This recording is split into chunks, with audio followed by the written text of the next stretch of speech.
থাকে তাদেরকে দেখতে সালাম দিবেন, তাদের সাথে মুসাফা করবেন, তাদের কাছে একটু দোয়া চাইবেন যে আল্লাহর কাছে দোয়া করে কারণ আপনারা আল্লাহর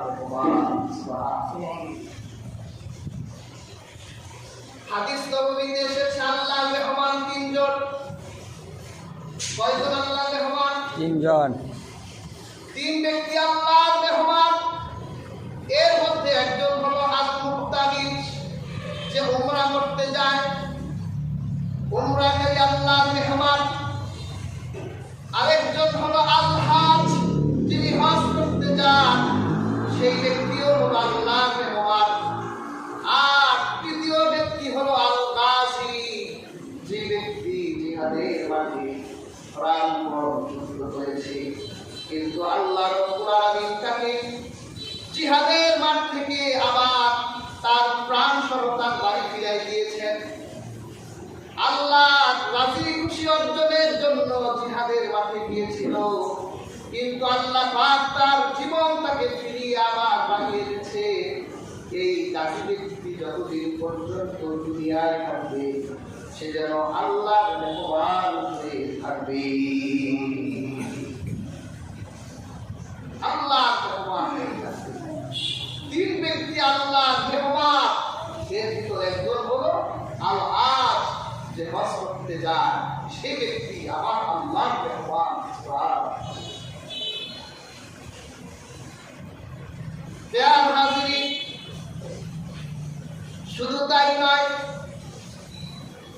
আল্লাহ যদি কোনো হাজির হজ কবুল করে, তাহলে আল্লাহ পাক তাকে একজন উমরাকারী উমরার সওয়াব দেন।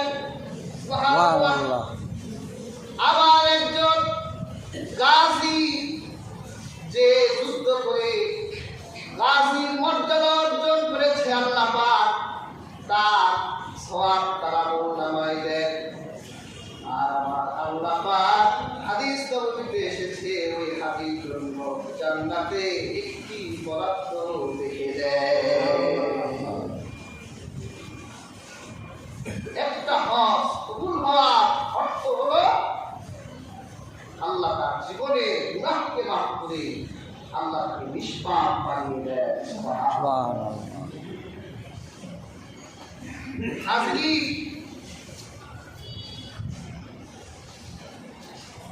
সেই মক্কা এবং মদিনাকে সম্মান করতে হবে। এটা সম্মানের শপথ, এটা নিরাপত্তার শপথ। যার হৃদয়ের ভিতরে মক্কা মদিনার ভালোবাসা আছে, এই ব্যক্তিকে আল্লাহ ইব্রাহিমের মাধ্যমে আযান দিয়ে মক্কায় রেখেছেন।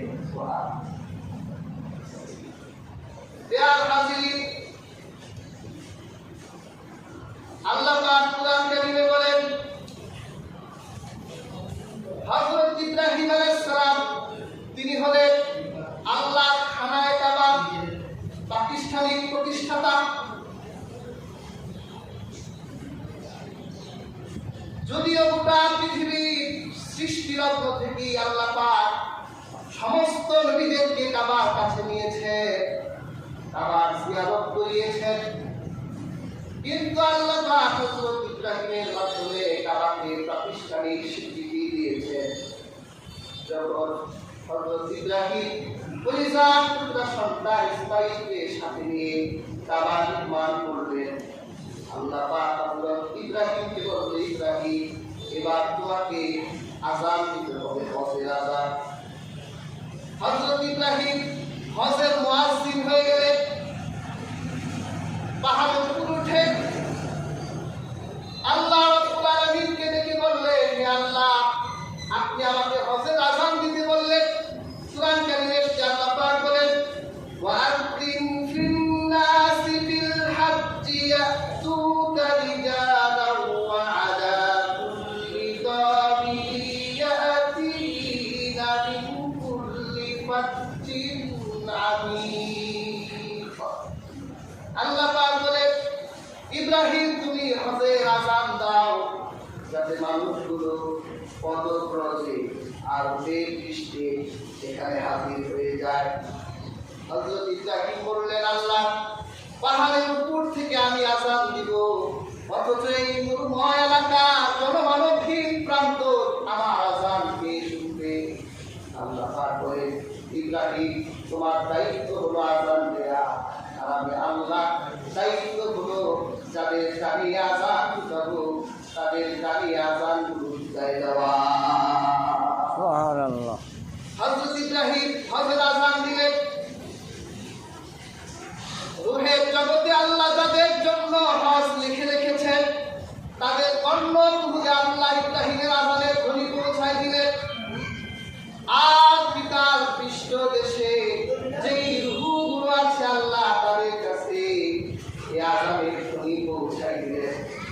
তাদের কর্ণ তুলে আযানের ধ্বনি উঠলো, তারাই রূহের জগৎ থেকে জবাব দিল, লাব্বাইক। আল্লাহ রাসূল বলেন, যারা লাব্বাইক বলে সম্বোধন করেছে আল্লাহ রাব্বুল আলামিন কিয়ামতের আগ পর্যন্ত শুধুমাত্র তাদেরকে হাজির মর্যাদা দিবেন। সবাই হাজির হতে পারবে না। টাকা থাকলে হাজির হওয়া যায় না, লেখা থাকতে হয়। টাকা থাকলে হাজির হওয়া যায় না, কত টাকাওয়ালা হজ তো করেই না, বরং হজের বিরোধিতাও করে।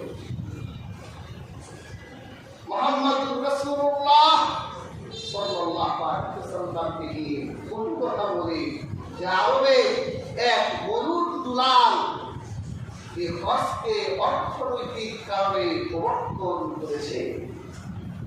কিবার আছে বেঈমান হয়ে কাফির হয়ে গেছে। আরে এটা তো আদম নবী থেকেই আমার কাছে সবার কাছে দাঁড়িয়ে আল্লাহ উম্মতের জন্য সবার না শুধু ধনাঢ্য সমর্থবান বান্দাদের জন্য জীবনে একবার হজকে খরচ করেছেন। বেয়ার হাজির, আল্লাহর হাবিব বলেছেন, যে ব্যক্তির সামর্থ্য থাকলো, শুধু টাকার সামর্থ্য নয়, ফিজিক্যাল ফিটনেস ঠিক থাকতে হবে। যদি শারীরিক ফিটনেস তার ঠিক থাকে আর টাকা থাকে, তাহলে এই ব্যক্তির উপর হজকে খরচ করে দেওয়া হয়েছে। যদি কোনো ব্যক্তি সামর্থ্য থাকা পরেও হজ না করে, আল্লাহ রাসূল বলেছেন, ফালিয়াহুদ ইনশাআ ইয়াহুদিয়ান ওয়া ইনশাআ নাসরানিয়া। আল্লাহর হাবিব বলেছেন, তাহলে সে যেন ইহুদি হয়ে মারা যায় অথবা সে যেন খ্রিস্টান হয়ে মারা যায়। বেয়ার হাজির, সামর্থ্য থাকার পরেও যে ব্যক্তি হজ করে না, আল্লাহ রাসূল বলেছে সে ইহুদি হয়ে মারা যায়। আমি মুহাম্মদুর রাসূলুল্লাহ কিছু যায় আসে না, অথবা সে নাসারা হয়ে মারা যায়, আমি মুহাম্মদুর রাসূলুল্লাহ কিছু আসে যায় না। আপনি যদি শহরকে ভালোবাসেন তাহলে সমর্থ আশা কম করে আপনি ওই সকলের ভালোবাসা ওই সকলের কাছে চলে যাবেন। এই চক্রগুলোই আমাদেরকে ইহুদি বানাবার জন্য আর নাসারা বানাবার জন্য হজের বিরোধিতা করে, ওই শহরের ভালোবাসা কমিয়ে দেওয়ার জন্য তারা আমাদেরকে অ্যাডভাইস করে মুহাম্মদ রাসূলুল্লাহ বিরুদ্ধে কথা বলে। কি বলেন, আমরা কি ইহুদি আর নাসারা হয়ে মরতে চাই না? ওই শহরের ভালোবাসা, কারণ পবিত্র শহর, যে শহরে জিবরীল নামতো, যেই শহরে ওহী আসতো, যেই শহরে ইসলামের হাজার হাজার দক্ষিণ রয়েছে।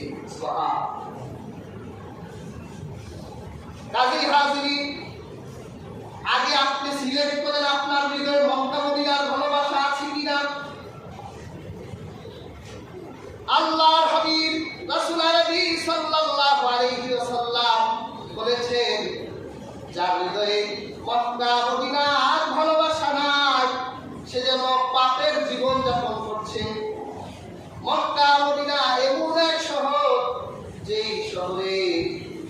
আপনি প্রবেশ করে তাহলে আমার আল্লাহ আপনাকে নিষ্পাপ বেদনা করে বের করে দিবে।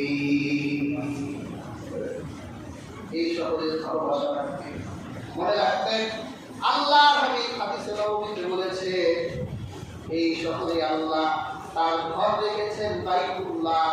আল্লাহ রাসূল বলেছেন যেই দিন মানুষের হৃদয় থেকে বাইতুল্লাহ ভালোবাসা উঠে যাবে আল্লাহ পাক সেই দিন এই দুনিয়াও রাখবেন না।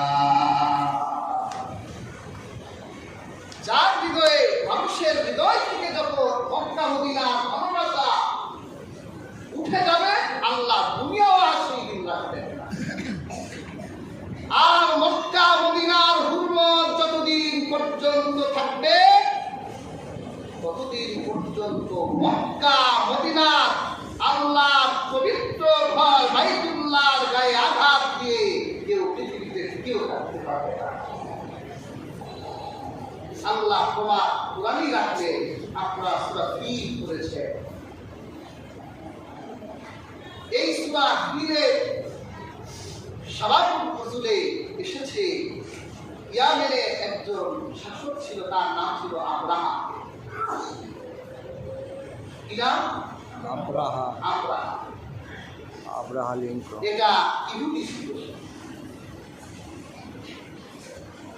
আব্রাহা ছিল খ্রিস্টান।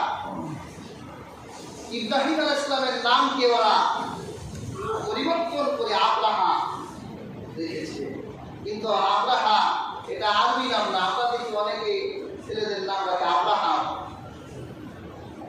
রাখতে হবে কি ইব্রাহিম। ইব্রাহিমকে ওরা পরিবর্তন করে ওদের ধর্ম মতে নাম রাখছে আব্রাহাম। আমরাও দেখি অনেকের নাম রাখে আব্রাহাম খান, সুরানি ভাষা।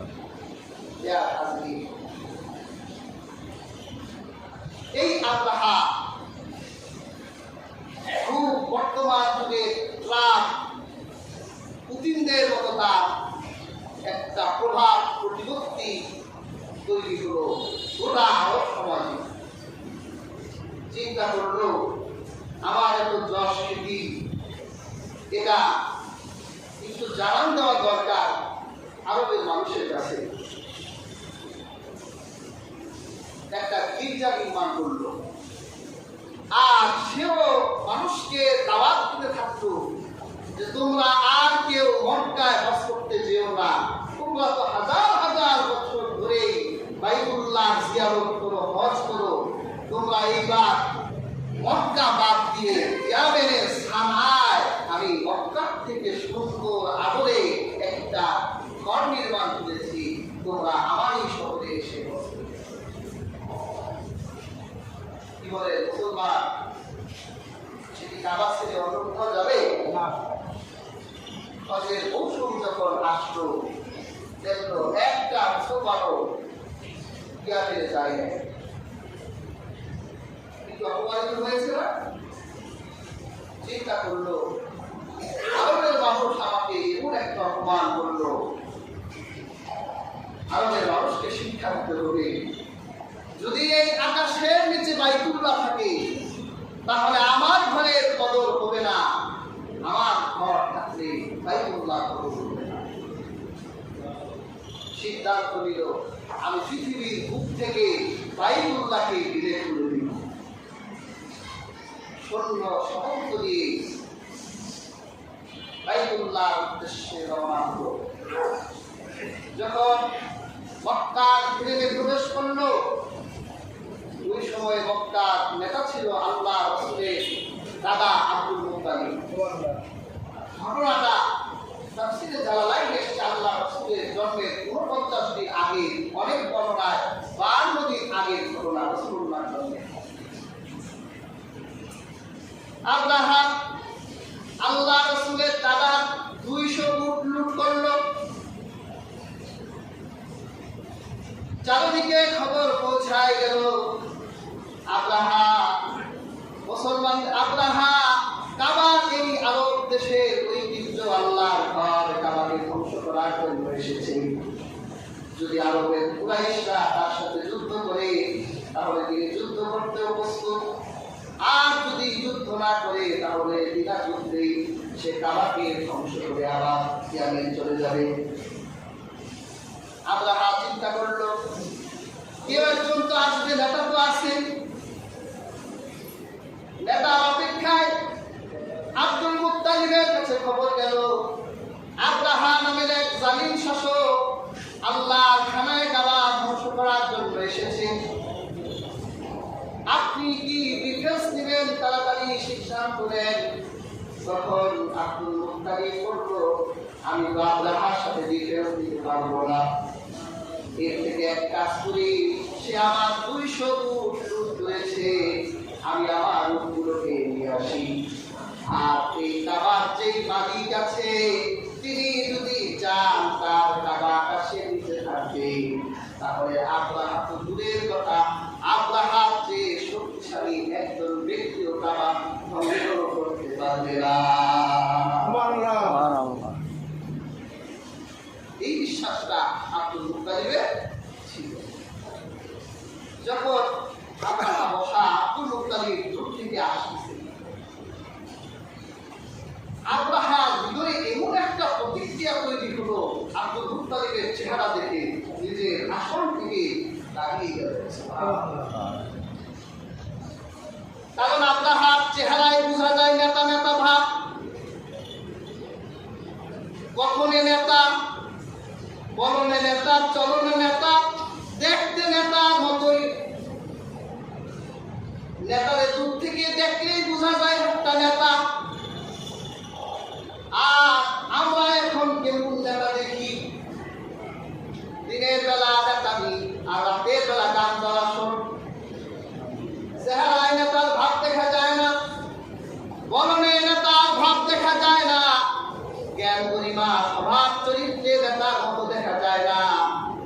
কিন্তু যে প্রকৃত নেতা তার পরিচয় দিতে হবে না, দূর থেকেই দেখলে বোঝা যাবে লোকটা নেতা।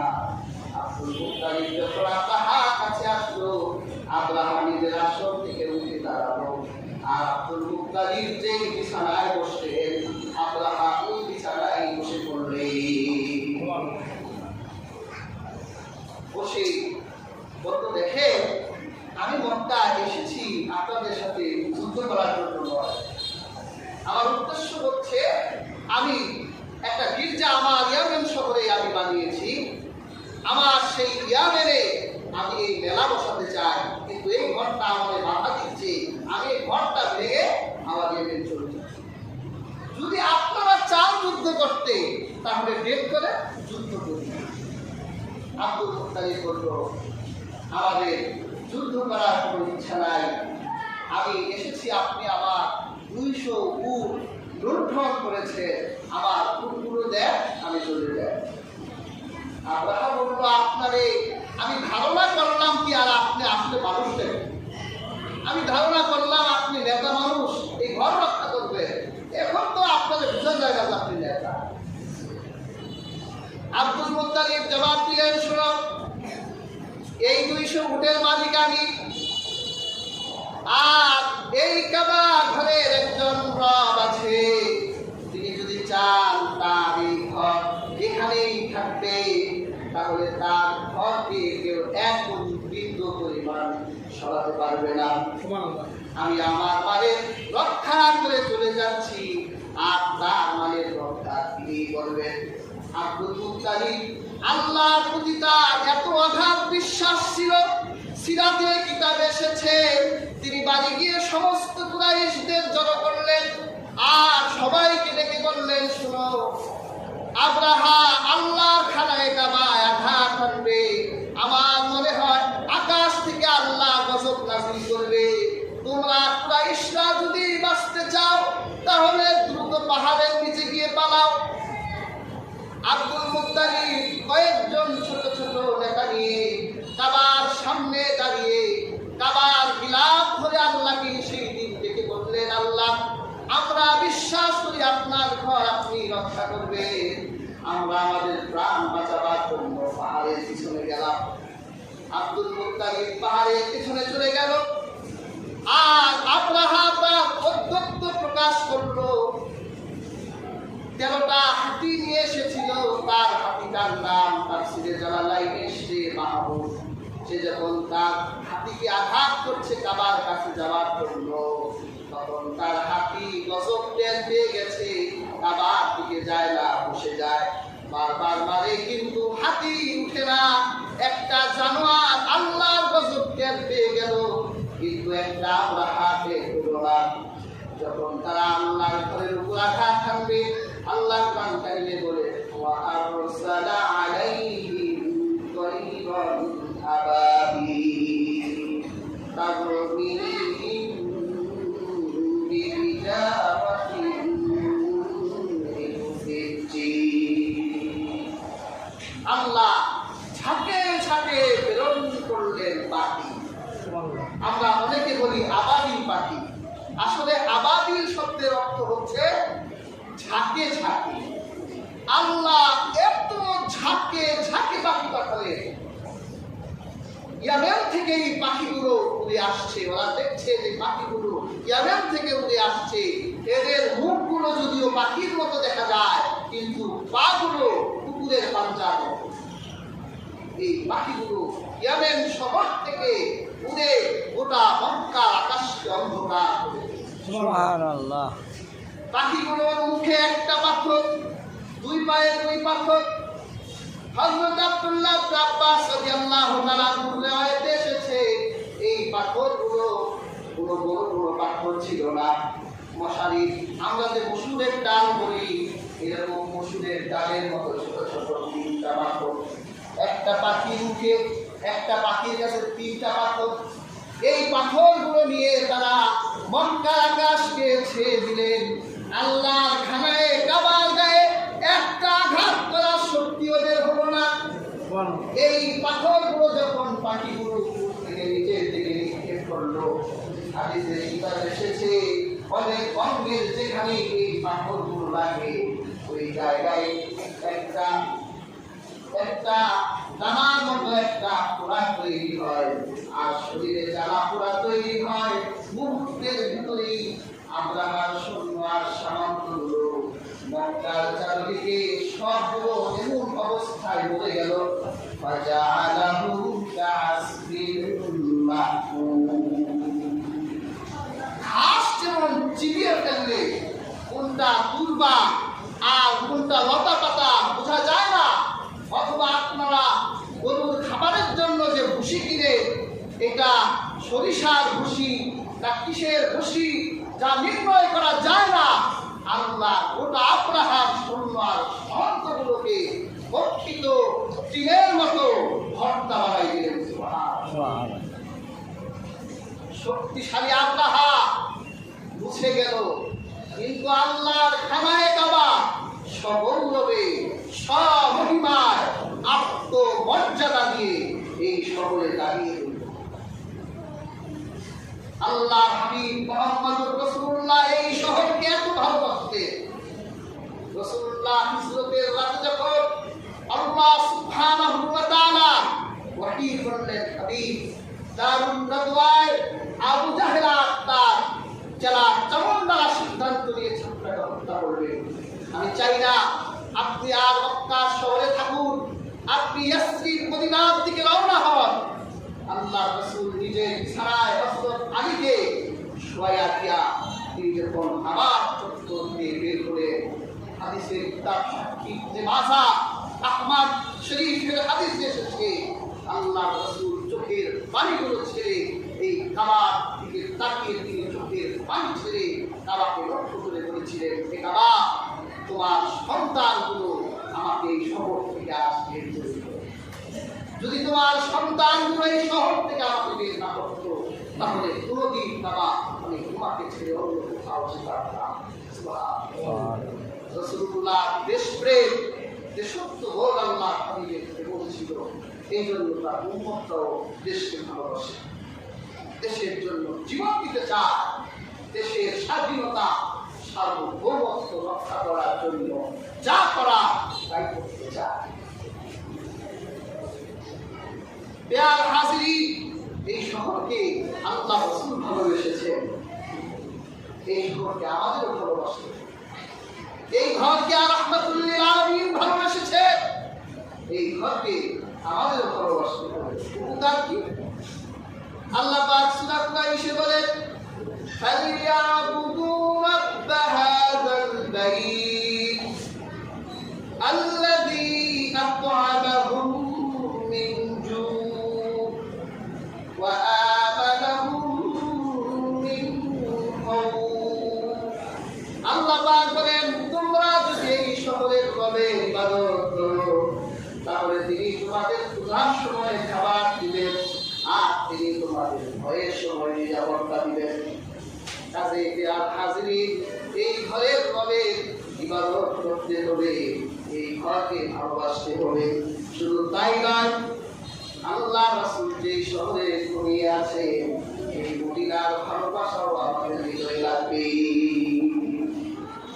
দেখেন না, অনেক মাওলানা সাহেবরাই এখন ফতুয়া দেয়, হজ করতে গেলে মক্কায় গেলেই চলবে, মদিনায় যাওয়া লাগবে না। আমরা কি কখনো বলছি যে হজ মদিনায় আছে?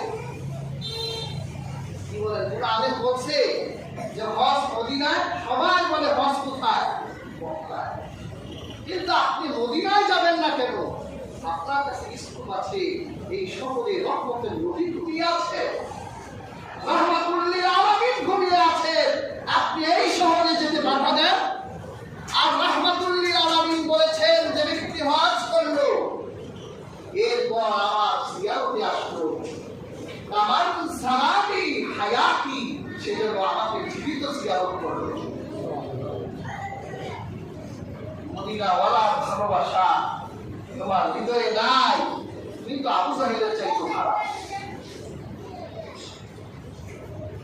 আমরা মক্কাকেও ভালোবাসবো, মদিনাকেও, মদিনাওয়ালাকে ভালোবাসবো, রহমতের নবীকে ভালোবাসবো। এই জন্য কবি বলে, মন যদি দিতে হয় নবীকে দিও, ভালো যদি বাসতে হয় নবীকে বেশো। সারা জীবন কাঁদিলেন তিনি এই দুনিয়ায়, এখন কাঁদেন তিনি সোনার মদিনায়। প্রাণের চেয়ে বেশি তারে, প্রাণের চেয়ে বেশি তারে ভালোবাসিও। মন যদি দিতে হয় নবীকে দিও, ভালো যদি বাসতে হয় নবীকে বেশো। মদিনাওয়ালাকে ভালোবাসতে হবে, মদিনাওয়ালার ভালোবাসা হৃদয়ে রাখতে হবে। যা মনে মদিনাওয়ালার ভালোবাসা আছে, সে মক্কায় গিয়ে মদিনাওয়ালাকে মদিনায় রেখে পুনরায় ফিরে আসতে পারে না। যা হৃদয়ে মদিনাওয়ালার ভালোবাসা আছে, সে মদিনাওয়ালাকে ছেড়ে আসতে পারে না। আল্লাহ রাসূলই তো আমাদের সব, আল্লাহ রাসূলের ভালোবাসাই তো আমাদের সব। সাহাবায়ে কেরাম তো একটা মুহূর্তের জন্য রাসূলুল্লাহকে ছেড়ে দূরে যেতেন না, ক্ষুধার যাতনায় ভুগতেন, কিন্তু রাসূলুল্লাহকে ছেড়ে যেতে চাইতেন না। এবং হাদিসের কিতাবে এসেছে, আল্লাহ রাসূলের একজন গোলাম ছিলেন, আল্লাহ রাসূলের কাছে এসে বললেন, ইয়া রাসূলুল্লাহ, ইয়া হাবিবাল্লাহ, আমাদের কাছে খবর এসেছে আল্লাহ পাক যখন জান্নাত দিবেন, তখন আপনি রাসূলুল্লাহকে জান্নাতের সর্বোচ্চ মাকাম দিবেন। নবী রাসূল, সিদ্দিক, শুহাদা সবচেয়ে উপরের মাকামে থাকবে। আল্লাহ পাক যদি আমাকে জান্নাত দেয়, আমি জান্নাতে যদি আপনি রাসূলকে না পাই, তাহলে আমার এই জান্নাতে দরকার নাই। সুবহানাল্লাহ। যে জান্নাতে রাসূলুল্লাহকে পাবে না, রাসূলুল্লাহর নূরানি ইরফানি চেহারা যেই জান্নাতে পাওয়া যাবে না, সাহাবারা ওই জান্নাতে যাওয়ার ইচ্ছা পোষণ করতেন না। আর তুমি আল্লাহ রাসূলের আশিকদারি করো, রাসূলুল্লাহ জিন্দেগি যেভাবে পরিচালনা করেছে ওইভাবে পরিচালনার কথা বলো, কিন্তু তুমি কেমন করে বাধা দাও যে হজ করে, হজ মক্কায়, তুমি মক্কা থেকে হজ করে ফিরে আসলেই তোকে মদিনায় যাওয়ার দরকার নাই। মানে মিয়া, এই হজকে যিনি ফজিলতপূর্ণ করেছেন, সেই ব্যক্তি তো মদিনায় শুয়ে আছে। সুবহানাল্লাহ। হাদিসের কিতাবে এসেছে আল্লাহ রাসূলের কাছে সাহাবারা কাছে কোন নতুন ফল যখন হতো ওই ফলটা নিয়ে রহমতুল্লাহ আলামিনের কাছে যেত আল্লাহ রাসূল ফলটা গ্রহণ করতেন এরপর আকাশে দুই হাত তুলে দোয়া করতেন আল্লাহুম্মা বারিক লানা সামারিনা ওয়া বারিক লানা ফি মাদিনাতিনা আল্লাহ আপনি আমার এই মদিনা শহরের ফলকে বরকতপূর্ণ করেন আর আপনি